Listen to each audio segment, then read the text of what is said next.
На самитот на НАТО во Лисабон беше потврден ставот од Букурешт дека Македонија ќе стане членка која ќе го реши проблемот со името. Јануш Бугајски од Центарот за стратешки и меѓународни студии во Вашингтон за ваквиот исход коментира. Како и што се очекуваше, сите знаеа дека ќе нема формална покана за членство на Македонија, се додека не се најде решение за спорот со Грција. Мислам дека ниту една членка на НАТО не сака да интервенира, затоа што тоа е билатерално прашање за изнаоѓање решение.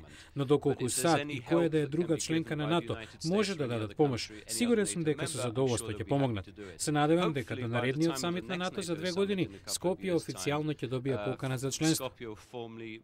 Иако минаа 2,5 години од самитот во Букурешт, се уште нема решение за името. Зошто оттаму надеж за брза завршница на повеќе деценискиот спор? Не би рекол брза, затоа што нема да се реши преку ноќ. Мислам дека Грција има своји внатрешни проблеми со кои се справува и во рамки на Европската унија. Македонија има различни прашања што самата треба да ги реши. Се додека биде направен некаков напредок, некаков основен договор што може да се ратификува, тоа би можело да и помогне на земјата да добие некаков вид на покана за членство.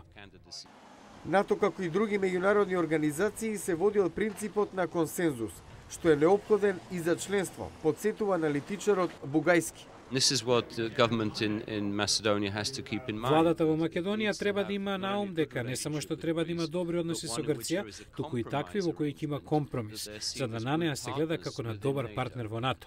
Не се работи само за членството, туку земјата треба да екзистира до соседот.